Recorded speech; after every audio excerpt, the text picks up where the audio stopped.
Welcome to Anything is Possible, the Boston Celtics podcast here on the Athletic Podcast Network. I am your host, Sam Jam Packard, professional sports fan, and I am joined, as always, by the kid, the god, the legend himself, Celtics beat reporter from The Athletic, Jay King, ladies and gentlemen. And we are coming to you after What the fuck just happened? Shocking news that Danny Ainge is retiring. Brad Stevens is getting promoted to president of basketball operations. And all of a sudden, the Celtics are in need of a new head coach who Brad Stevens will be in charge of hiring. I don't know where this news came from. I did not see this coming whatsoever. Just absolutely gobsmacked by the announcement this morning. The Celtics ended up having a press conference at noon today. Jay, what the hell is going on out there? It's crazy. It is absolutely insane. I went to bed at like 5:30 after filing my story, set my alarm for 9, and did not know that I would be working the whole day and that the Celtics would be undergoing a franchise overhaul and that this would be one of the most significant days in a long time in the Celtics franchise. Danny Ainge steps down. Brad Stevens steps up. I don't know what the fuck just happened. There had been some rumors that Ainge could be on the move. Where were these rumors? I heard none of these rumors. That's you got to be an insider to get the rumors, bro. I'm not an insider. I'm a professional sports fan. So that didn't come as like a total shock. But Stevens leaving his coaching position to take Ainge's spot. What? Banana land. What? Banana pants. What? I did not expect that. Didn't anticipate it. But after watching the press conference, Stevens sounds very excited for a new challenge. And he's looking forward to his new role. So he's got a lot of work to do. He's got to hire a new coach. He's got to retool a roster that needs help. He's got to learn how to be a president of basketball operations, a role he has never had before in his entire life. So here we are. What a wild day. What a wild day. I mean, I'm just shocked. Yeah, Brad Stevens, who has never done anything other than be a head basketball coach. I mean, what was his last job? Like, he worked for Eli Lilly. That was his last job before coaching. So hopefully he lasts longer as the president of basketball operations than he did at Eli Lilly. I mean, he kind of has a tough thing. We talked about it in the last podcast where it's going to be very interesting to see what happens next. And there's a lot of questions going into this offseason. But I think the biggest question is who's going to be the new head coach of the Celtics. That's sets the stage for the entire offseason.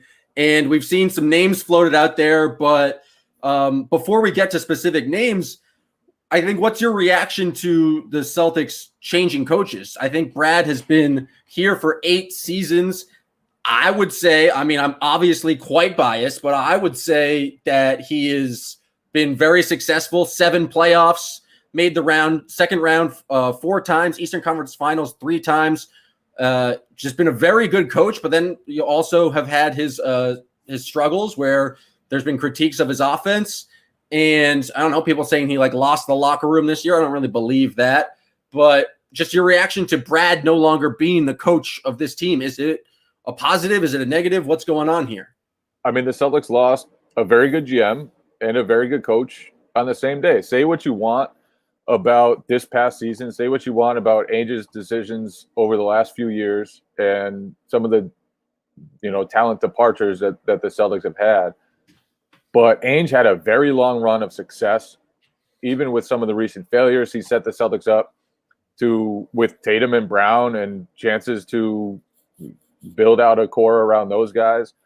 And Stevens, he's made the Eastern Conference Finals 3 out of the last 5 years now. We can't count this one anymore. They are not going to make it this year. Oh, we got Coley in the house. I saw him creeping in the chats, and we thought we had to bring in the editor of Barstool Sports, friend of the program, the McMahon, Coley Mick. Who were you just as dumbfounded as we were when you saw this news this morning? Yeah, it's not what I expected to wake up to. I went to bed last night being like, all right, I'm not going to think about the Celtics. I don't even know when the draft is. July, like late July. Like, yeah, I'm going to take my first Celtics mental break, which I recommend for everyone. And Danny Ainge told us to all fuck ourselves. He was like, that's not what we're doing. Taking the same mental break. Yeah, he was like, you know what? It's actually my turn first. You guys got a lot to discuss right now. I mean, I actually thinking about it, just listening to you guys talk. Is Brad Stevens like either the most like mentally secure person alive or the biggest? Like, how many people would be, no, I still have to keep coaching. Like, I need to prove that I have to win a championship. Like, all we've heard in New England is Belichick has to prove he can win a championship without Tom Brady, which is one of the more asinine thoughts a lot of people have. And Brad Stevens was like, you know what? I didn't win in college. I didn't win in the NBA. I came super close in both, and I'm done coaching. Like, he's still, 34? Who knows how old Brad Stevens is? And he's just done coaching now? Or is what are we talking about? Yeah, also, the stones to just be like, I've been a coach my entire life. Now I can be a GM of one of those story franchise. Like, I'm prepared to do that. His growth mindset just puts him well beyond anyone else to just be able to be like, yeah, sure, why not? I can do that. Yeah. Yeah, I think it sounds like he was ready for a new challenge. And I mean, just kind of listening to Brad, like this past year, he seemed, we got Dave DeFore on here too. Jesus fucking Christ. We got everybody coming in. But just kind of listening to Brad this past year, he didn't have I don't want to say he didn't have the same energy because that might be overstating things. But there were times early in his career when he'd be like, we can't use excuses. Doesn't matter if it's a back-to-back, yada, yada. This year, he was like, yeah, well, we've been injured the whole time. It's like, that's not really how he's been. And right. And so I wonder now that we know this and now that he's moved out of coaching, whether that was a sign that he was ready to move on and he didn't have the same spirit he did for it, a few years back, or maybe before the bubble. And I think for him, especially with two young kids, just the lifestyle of being a president of basketball operations is probably more conducive to being a family man, and he's always not according to Ainge. On family. Ainge said that almost put him in the grave. Well, Ainge hired his son and just had his son around all the time. So maybe Brad will hire Brady in a few years, and Brady will become his right-hand man. I don't want to say that Brad. Dave, what were your thoughts on this? Oh, sure. Just step all over me being the host. I was going to pivot to Dave. I was setting up a question for Dave. I'm the host now. Yeah. Dave, just talk now, I guess. Yeah, you're just living in the kid's world like the rest of us. Look, I don't know. Jay, we kind of talked about this a little bit. I've heard the stories all year, and obviously you hear the stuff that he says after games. Everyone is burnout. So I wouldn't be shocked if this offseason we see a lot of weird stuff where people walk away, maybe take hiatuses. It's been a weird couple years. So I'm not shocked that he's walking away, really. I'm more shocked that he's becoming the president of basketball operations than anything else about this entire situation. I think Danny Ainge was out the second he started talking about what Kyrie said. Honestly, that's my feeling on it. I thought, and I don't know if it's related. That's just, I saw this coming after he said that. And with Brad Stevens, I figured he had at least another year if he wanted it. This year can completely be written off with 8 million different reasons, like we all just talked about. Everybody's burnt out, injuries, COVID, compressed schedule. I mean, it was just awful timing. I mean, Gordon Hayward leaving, the entire saga while he was in Boston wasn't great. So, I mean, you can excuse it from a coaching standpoint. I thought that they would maybe bring in an offensive-minded assistant to kind of help on that end because he's obviously struggled there for years. But yeah, I don't know. The president of basketball operations thing is the strangest part of this. I don't get it at all. Unless it's a face-saving move because you can't lose Danny Ainge and Brad Stevens in the same, week, I guess. I don't know. But I expect him to miss coaching next summer and take a job somewhere. Ooh, the prediction. I'm really curious to see what kind of coach Brad targets because I feel like most of his assistants have kind of been modeled after him. Like the laid back, mild mannered, like even keeled types.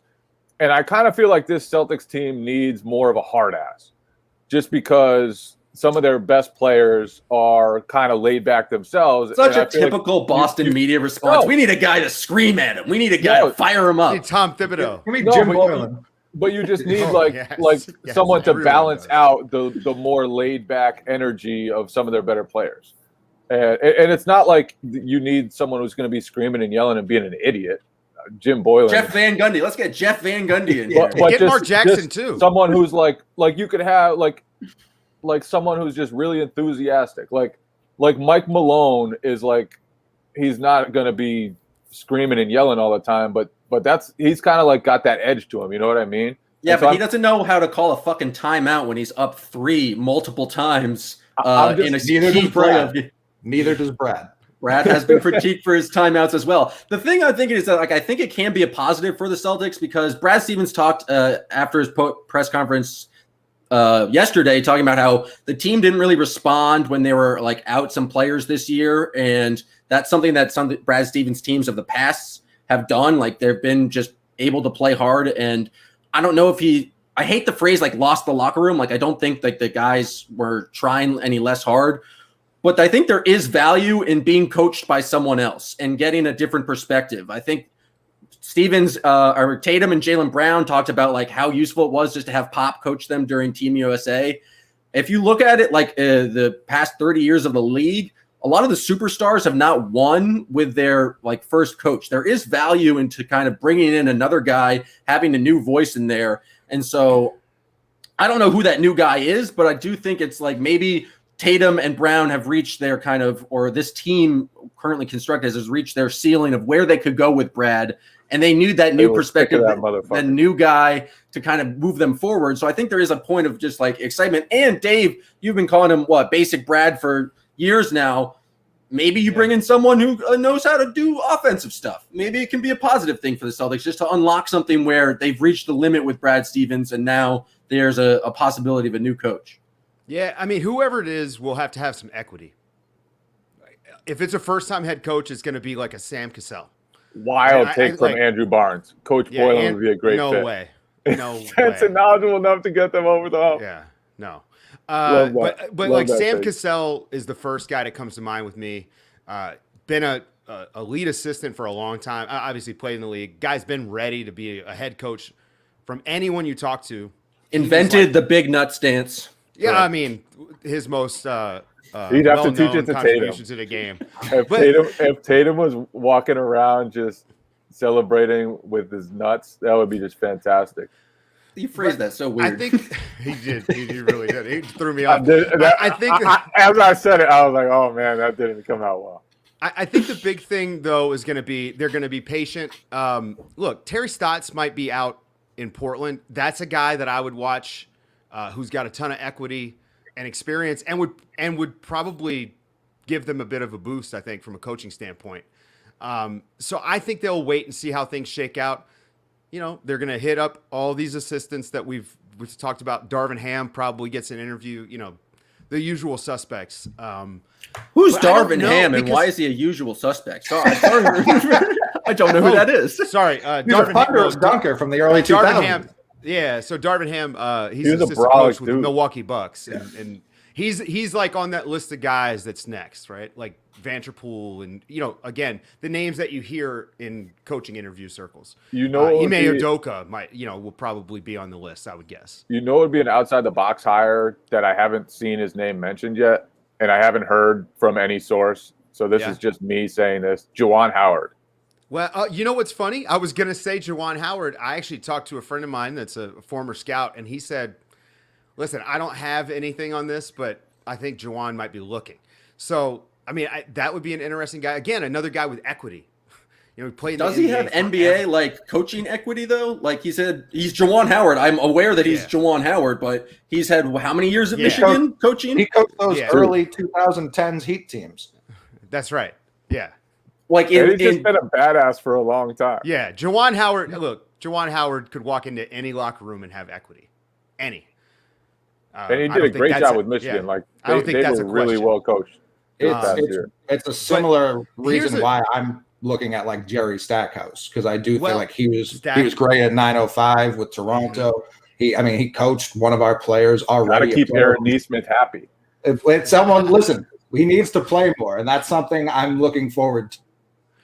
As a coach who trusts young players who weren't drafted in the top 3. Let me ask you guys what you think about this one. What about Kara Lawson? And I know that like she just left, but that's almost hiring from within.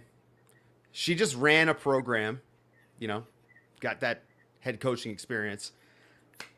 You think she's going to get an interview, or do you think she will interview? Brad has a ton of respect for her, right? Yeah. Like, who does? He has a ton of respect for her. He has a ton of respect for Lloyd Pierce, who was another name I saw mentioned.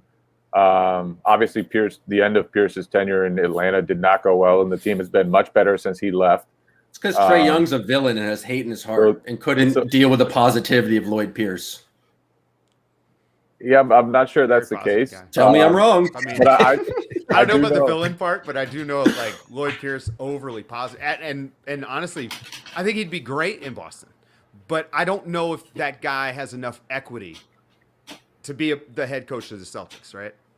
I wouldn't be surprised to see an outside the box hire. Like Brad has always held coaching summits every year where he has like all sorts of coaches come in, like D2 coaches, like women's coaches, psychologists from Stanford who coach. Yeah, like all types of coaches. And so I don't think he'll confine it just to the NBA, but I do think he'll keep in mind, like, there was a steep learning curve for him. The first 2 years, he didn't know what was going on with NBA basketball. And it took him a while to adapt to some of the rules, to some of the differences. And I think, like, there's not that same level of leeway now because the Celtics aren't in a total rebuild. Obviously, they're going to have to retool around Tatum and Brown, but this team will be a playoff team. This team will be a team that will want to go deep in the playoffs. And I don't know if you can wait a year or two while a college coach without NBA experience like Juwan Howard or Jerry Stackhouse catches up, comes in and learns that game. I don't know if that's... See, this is my thing about Lloyd Pierce, right? Like, I worry that because Atlanta, like, that situation went so poorly, that the expectations that the Celtics have internally are too high to hire him. I don't know. I mean, he'll probably interview, though. Sorry, I feel like step on you. No. I was definitely doing the stepping, but I feel like Juwan Howard, Jerry Stackhouse not being able to catch up to the NBA isn't quite the same as saying Brad Stevens couldn't quite like Juwan Howard just in the like. I think he knows how the league works. I think it'd be okay. I do think the players. Like, I think Brad helped a lot in the early of this, like when he first got hired, because he was young and relatable to a team that didn't have any identity. So I think that helped him in that instance. Jalen and Tatum are still so young. I know they seem old because they've been dominating in the league since they were teens, but I would be Semi-Erden. Yeah, we need Semi. Andrew Barnes is making some hilarious comments out here. But I don't think it would be a huge learning curve for either of them. I mean, like, obviously it's different, but Nick Nurse had to have had some type of learning curve as well, and he seemed to do okay with that. But the Pacers guy, Nate Bjorken, didn't have really a lot of success in his first year. It's really a crapshoot, I feel like. Like, how do you figure out who's a good coach at this point or who's going to fit in the NBA? See, Dave, you seem like you have a hot take on this. We talk about this all the time on Nerder, right? You will hear, oh, this guy is a great assistant. oh, he's next up to be a head coach. You have no idea how anyone is as a head coach until they actually have the job, which is why when I look at potential candidates and I try to find ideal fits, I look at college coaches and I look in the G League and I look at overseas first, because I do think those guys come in more ready because they've already done that. Like David Blatt, he was just ready for it all.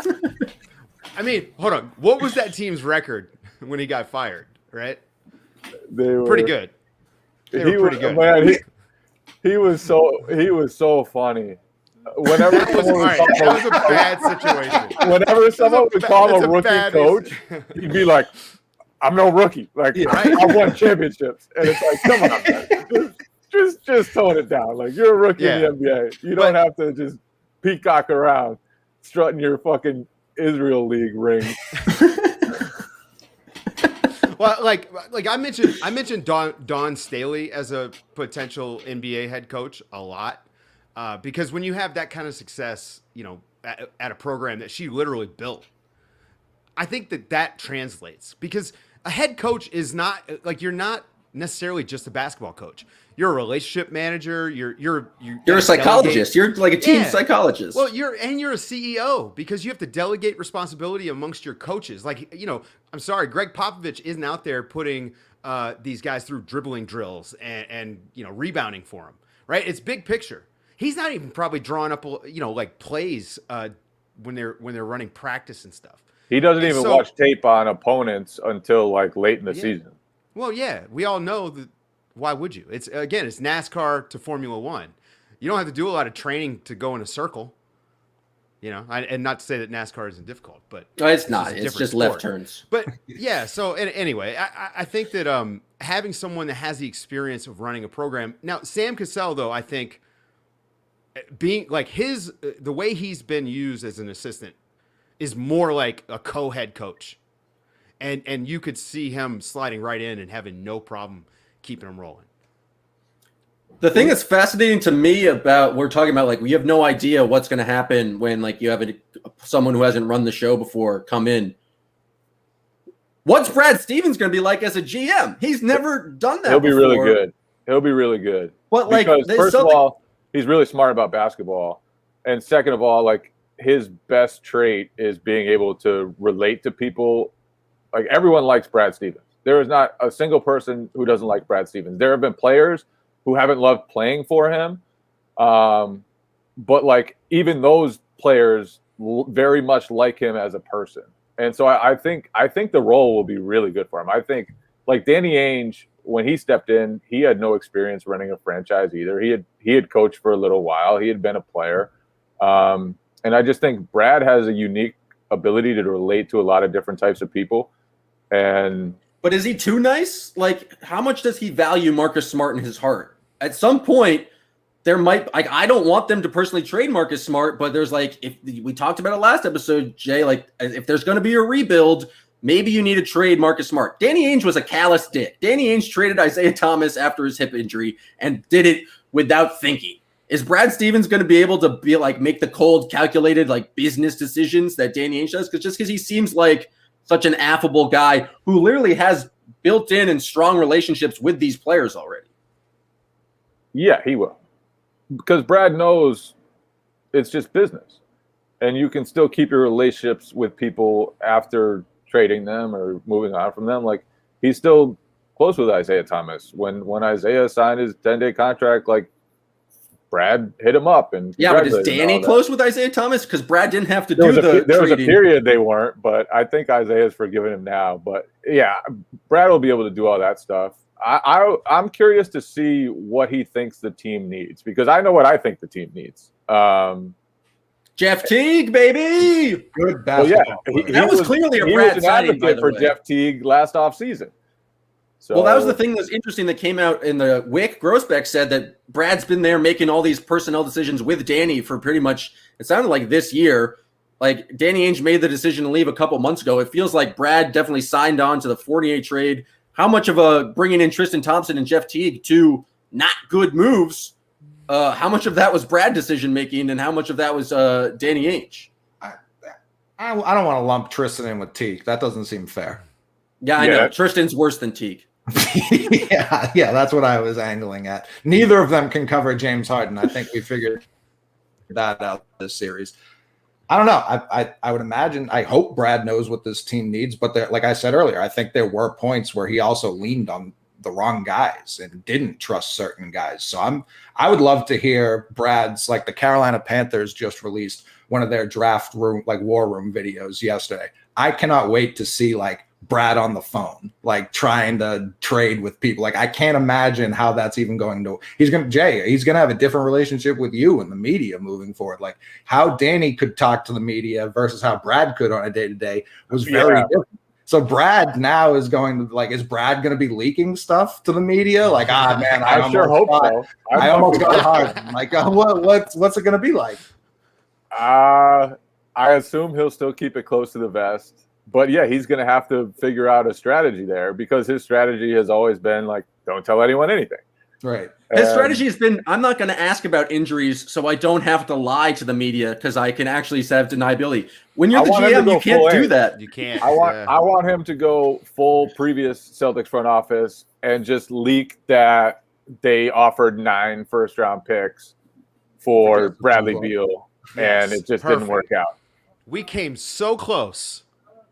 You will not believe it. Yeah, that's amazing. I can't wait for all the coaches that they come close to hiring is what I'm really excited for. I mean, the question is, like, the big question this offseason is, to me, do you extend Robert Williams, or like, are you able to reach an extension with Robert Williams? I think is like question number 1, because he's extension eligible. Obviously, Brad knows how talented as he is, but also Brad's like, he hasn't been on the court. It took him a while, though. Well, it took him a while, but I think it took him a while because he was nervous about Robert Williams' body, which and that like came to fruition. He was injured as soon as he started playing big minutes, basically. So yeah, that'll be interesting. And then Smart's up for an extension, I believe, and so they've got a bunch of decisions to make. Fournier. Fournier. Are they going to trade Kemba Walker or at least explore it? Like, their roster is going to get really expensive if they don't make some changes, or if they keep Fournier. So, and I mean, there was a problem I had sensed before any of, like, a Danny Ainge problem that has now become a Brad Stevens problem, and that problem is he's got 2 years with Jalen and Tatum before Jalen's probably gone, because Ainge only gave him 4 years. Which is now looking worse and worse. I get why you can only have one 5 year. So it was either Jalen or Tatum. Yeah. All right. Well, I get giving it to Tatum. However, that doesn't change the problem that you have 2 years to convince him to stay before you have to trade him or figure something else out. And that wasn't a big window for Ainge, who had been dealing with this problem long term. It's a now, and I guess it's been Stevens has had a year to think about this. He's had at least a couple months to think about it, but that doesn't make the problem any smaller. Like, that's a big one. And that's when last time I was on here with you guys, I was anticipating Ainge trading Jalen this offseason. Is that going to be Brad's first public move as GM? Because that would be crazy. Yeah, and I think I don't think they'll trade Jalen, but I think there's huge pressure on every move from here on out, because the contract extensions for Brown and Tatum will be up before you know it. Time moves so quickly in the NBA. So you choose a coach, Tatum and Brown have to like that guy, right? Oh, yeah. You make roster decisions. Tatum and Brown better like it. You better turn this team from a 7th seed into a contender over the next few years, or one or both those guys could ask out. And so Brad is stepping into a very difficult situation, because Ainge left him 2 great building blocks in Tatum and Brown, but also a salary cap mess, a star in Kemba Walker, who's injured and damaged and didn't help too much this season, and makes $35 million per year. And Brad's got to handle all of that, basically remake the rest of the roster, and convince Tatum and Brown that they want to play for the next coach, and they want to play with whoever their teammates will be a few years down the road. So is he going to change the entire direction of the franchise? What is the direction of the franchise? I'm not really sure. But Brad gets to reshape it now. I don't know what moves they make, because next year their salary is actually, if they don't make 0 moves and don't re-sign Fournier, their salary actually goes up because the Tatum extension finally kicks in. So if they're going to do a rebuild, what? Aren't they paying a lot of tax too? Well, no, that's why we traded Daniel Tice for nothing, is to avoid the tax. That was I wonder if Brad signed off on that move, but it's going to be interesting. Somebody texted me today. I'm not even sure who it was.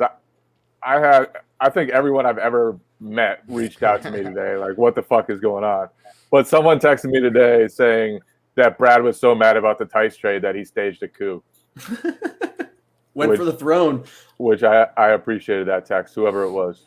But the question is, just so you have Jaylen Brown and Jason Tatum for this short window, and it's like, who, Jay, you mentioned it, like the 76ers did a very good job of like getting rid of their guys and just building around their 2 stars, guys who are complementary to that. What are the types of players who are the best like complements to Jason Tatum and Jaylen Brown? I think Robert Williams fits in that. I don't think Kemba Walker is a good fit necessarily there, just because I don't think he's very good. Especially with the way Tatum is starting to evolve. Yeah, like Kemba can't play off ball, really. Like, when's the last time you saw Kemba hit a catch and shoot 3 or come off a screen and knock down? Like, I just don't think that's valuable. And so what are the players or types of players that, like, if you're building a team and salary cap's not an issue, who do you want around Jason Tatum and Jaylen Brown to kind of put them in the tier of Nets, Bucks, and 76ers? Because I don't think they're currently on the roster. And then you just have to worry about, no one really wants to pay Kemba Walker $36 million next year. How do you make whatever the deal is necessary? What draft picks do you have to attach to kind of get off that, to get the types of players who fit perfectly around Jason Tatum and Jaylen Brown? Like, who is the point guard of that is the ideal person that fits in there? I think Marcus Smart is pretty good, solid from a defensive standpoint, and his playmaking is all right, but I don't know if he's necessarily the guy you would go to be the kind of point guard next to those guys for the next 3 or 4 years. Yeah, I think 2 things they need to focus on most. One is shooting. They just didn't have enough shooting this year outside of Tatum and Brown. Like, during the playoffs, Marcus Smart, when Kemba got hurt, Marcus Smart was their 2nd or 3rd best offensive player. And that speaks to a lack of depth. It speaks to a lack of shooting. The other thing is, if you do move Kemba, like, you could potentially build an incredible defense with Marcus Smart at point guard. Like, it could be an awesome defense. Like, go get a power forward with more size than Tatum and Brown, like a long, agile guy. They're not super available, but like, let's say look at the Grizzlies. They have a bunch of power forwards, including Jaren Jackson. Is Kyle Anderson going to be available? Somebody like that, if he was on the Celtics and it was him, Robert Williams, Jason Tatum, Jaylen Brown, and Marcus Smart, that is an awesome, awesome defensive 5. And then you use Tatum as basically a point guard, Smart as a secondary facilitator, and you have an identity. And I think that this year's team never really had that identity. And I think moving forward, like, I know 2 things. One is Jason Tatum is going to continue to get more and more responsibilities. I think we saw in the Nets series, not only is he ready to score more, but he's ready to do more facilitating, especially if he's not passing out to like Jabari Parker and stuff. And then Brad Stevens move. 2 is they need more versatility and they need more size. They were tiny this year. They were tiny at point guard with Kemba Walker. They were tiny at center. They were tiny at power. They were tiny everywhere. And Fournier gave them a little size, but if he's your backup shooting guard, that's cool. If he's your starting power forward, like, you're in trouble, especially against some of the more physical teams. So I think that's like the 2 biggest things I would do is add more size. I guess 3, add more size, add more versatility, and add more shooting. And those are tough things to get. Everyone values those. But how? That's like, good question, Dave. I just don't know what they're going to use. I mean, how do you guys feel about Al Horford? I mean, that's somebody you could get, right? But like, that's about the only guy I can think of that hey, you know what? I know he can play with them, and they could probably trade Kemba for him. But do you have to attach picks to like get that? Yeah, for sure. Sam Presti doesn't basically like the same trades money, where he's right? not getting Yeah. picked. That's the problem, right? Is that they're kind of, they're a little bit pigeonholed, and Gordon Hayward leaving started this whole domino for this season for them. I mean, and not having a big certainly didn't help them, but losing him as that playmaker was just unexpected, and they weren't ready for it. I mean, we've been talking about this all year. I think the question is like, is Brad ready to come in and be bold and make a move to kind of, it's not like a rebuild, but like kind of blow it up. Is Trader Brad ready to come in and do something like trade Kemba Walker, like Marcus Smart? I don't want the Celtics to trade him, but he's like the next logical contract on the list of and if you're trying to kind of shake things up, given the shorter window we have with Tatum and Brown, is Brad ready to come in and be like, we're going to make bold moves? Or is he a guy like super frustrated because the team was never healthy this year and think like maybe we can run it back? Like we never really saw what this team could do, and it has some more belief in them. I honestly have no idea. I don't think Brad has any idea what how he's going to operate as a GM and what that's going to be. I think luckily, or not luckily, but the first thing is going to be like they're going to have to bring in a coach, and the coach is probably going to have to sign off on a lot of these deals. But I just dumbfounded. I don't know what happens next. I was not prepared for this. No, I wasn't either. I was shocked at the Brad part. That was just freaking crazy. The news just kept coming. Like there was a point, I think Ainge was technically playing for the Utah Jazz at one point. Like it was an insane series of events.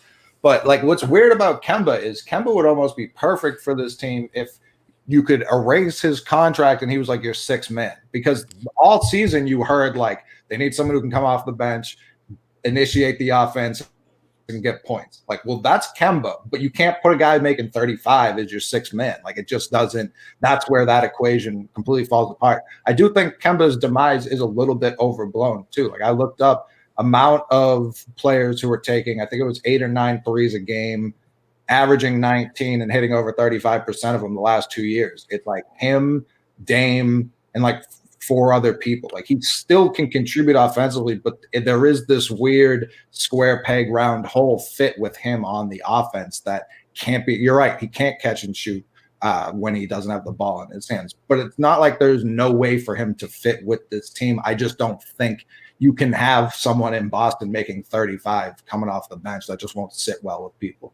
And then the other piece that I think is important long term is in a couple years when Kemba's contract is up, the Celtics will have a chance to clear major salary space next to Tatum and Brown. And that year, I think Embiid and Jokic are both free agents, and obviously Do you think Embiid's coming here? Obviously, signing anyone like that is a real long shot. The problem is they're both international players, and the only way to get new guys is to play on Team USA with them and become best friends. And You're not going to get that unless we got a mole inside the Cameroon team or Serbian team. There you go. Thank you for helping me out there. I clearly needed it. Sign Milos Teodosic.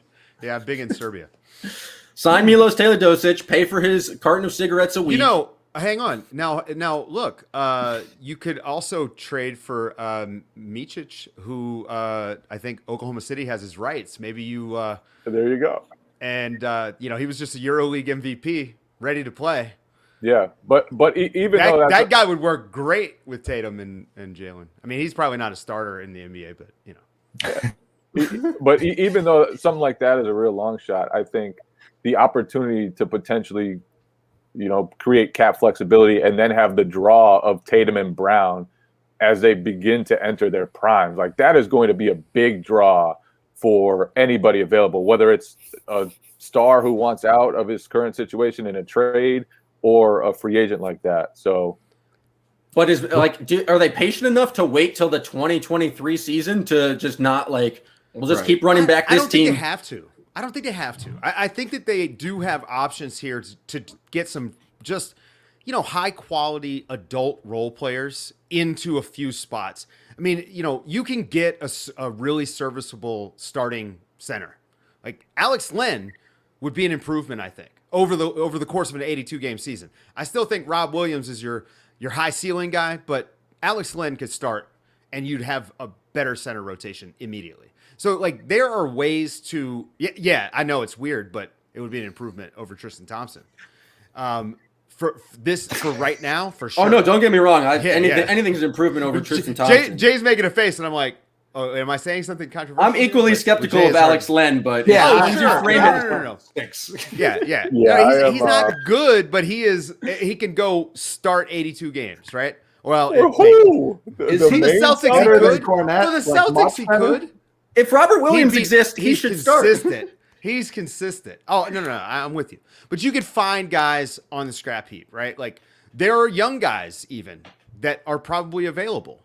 I'd go that route for right? Sure. So there are people out there that they can get. It's just that you're probably gonna lose Marcus Smart, right? Like that's the one guy that it feels like is gonna get moved for sure, right? Because he's gonna have a market. And what are you gonna do with Kemba? Those are the two biggest questions. And Brad Stevens is now the GM. I would love it if Brad Stevens was just like, you know what? I do want to get rid of Kemba, and I also want Bradley Beal. Here's Kemba and Jaylen Brown for Russell Westbrook and Bradley Beal. We're going live. It's hysterical. Like there was a lot of like fire Brad, fire Danny talk, and then Ainge steps down and Brad moves into the president of basketball operations.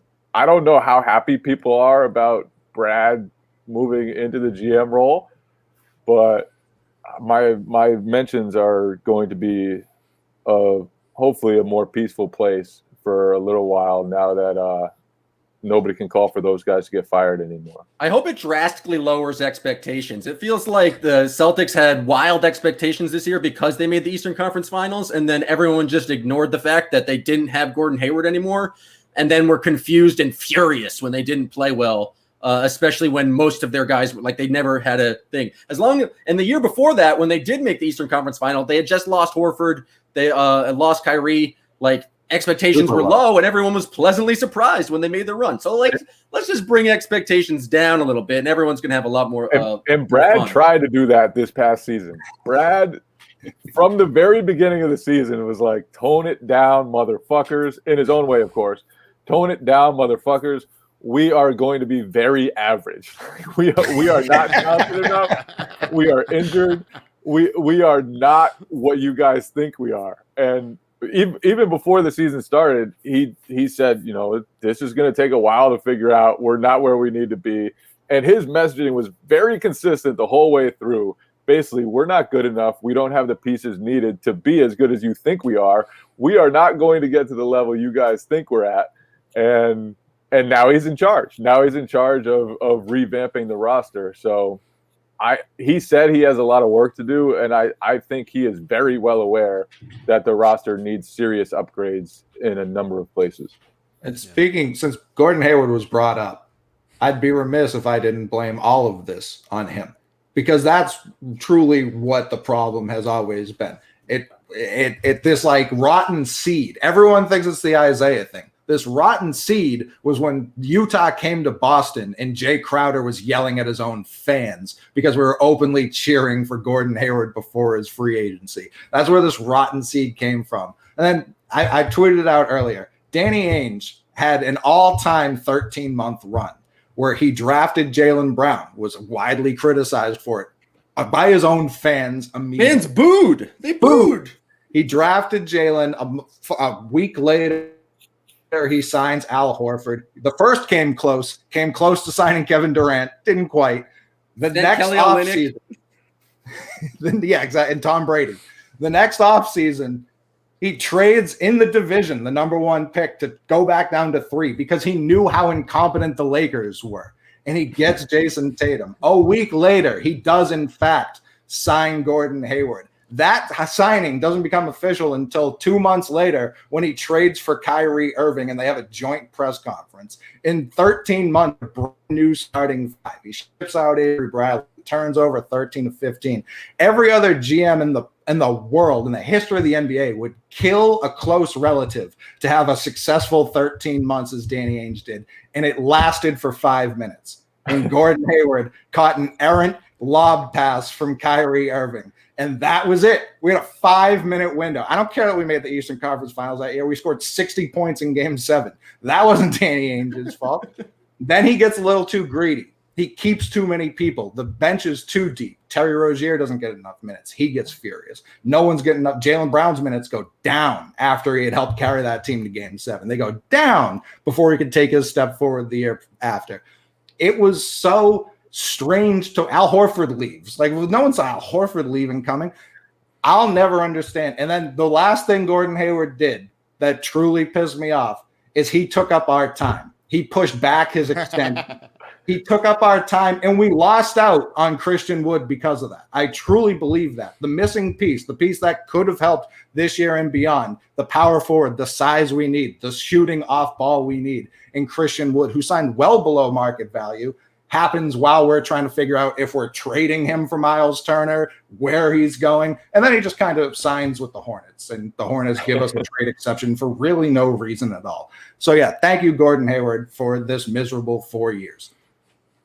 I think that's a great place to Or end it. Hayward. It's all Gordon Hayward. No, it's all his fault. It's not necessarily his fault, but it's also his fault. Before we go, I do want to just talk a little bit about Ainge's tenure beyond what Coley just said, because you go back to 2003 when he first took over the team. He had Paul Pierce and Antoine Walker and a team that was going nowhere, and he knew it. And from the start, he had guts. You talked about trading the number 1 pick to move down to get Jason Tatum at number 3. His first move basically was trading Antoine Walker, a 3-time All-Star who had just made the All-Star team the previous season. He was like, you know what? We're not good enough. I'm not going to settle for 44 wins. I don't think Antoine Walker is as good as the rest of you dumbasses think he is. And he made that move, and he knew it would, push the road to contention down the line, but he thought that was the best way to give the Celtics a chance. It's ironic that they are now in a similar situation. Mm-hmm. The exact situation he wanted to avoid as soon as he took the job. So, but like in between, like how many great moves did he have before everything kind of went to shit the last few seasons? Before Gordon Hayward, like 5 straight years of a clinic of GMing, from the Isaiah Thomas trade to like the million trades they made that one season where they just like cycled from one small asset to like a little bigger asset to like a little bigger. You didn't even mention the Brooklyn Nets trade, which is hilarious now. well, obviously that was a great one too. But I love on the broadcast, they're like, Brooklyn, did the Nets really lose that trade? Because look where the Nets are now. Yes, they lost that trade. Those picks turned into Jason Tatum and Jaylen Brown. The Nets just happened not to be the Knicks when Kyrie and KD became free agents. Like, obviously they lost that trade. Yeah. Can I say something about the Isaiah trade that absolutely no one's going to like? Yes, please. It was a bad trade for us. Ooh. It cost us. It cost us the 13 or the 14 draft. Like we made the 8 seed, promptly got destroyed by Cleveland. Everyone told me that was going to be great for everyone moving forward. That probably cost us Devin Booker. Like, you don't think Danny Ainge would have wanted to draft Devin Booker instead of Terry Rozier? And that absolutely does not affect the Nets continuing to stink and us getting Jaylen and Tatum. Like, Isaiah was great. If we're talking in terms of just enjoying basketball, which was a big. It seemed to be the theme of this season. Like, hey, if you're not going to win a championship, at least enjoy the regular season, enjoy the ride. I don't disagree with that. And there was absolutely no one better than giving you that regular season show than Isaiah Thomas. However, well, that's Brad Stevens' fault for making them win. Like, they could have traded for Isaiah and then just not made Evan the playoffs. Turner never should have contributed to winning. All I'm saying is that season when all I wanted to do was tank for Towns, which in hindsight, who knows? But in that whole season, when that's all I wanted to do, when we had the team, when we had the horses to do it, and then we make this midseason trade, make the playoffs for no reason, and then all of a sudden it's like, yeah, now we have to build. Now people want Isaiah Thomas and Jimmy Butler to play together. Okay. That was the course's direction at one point.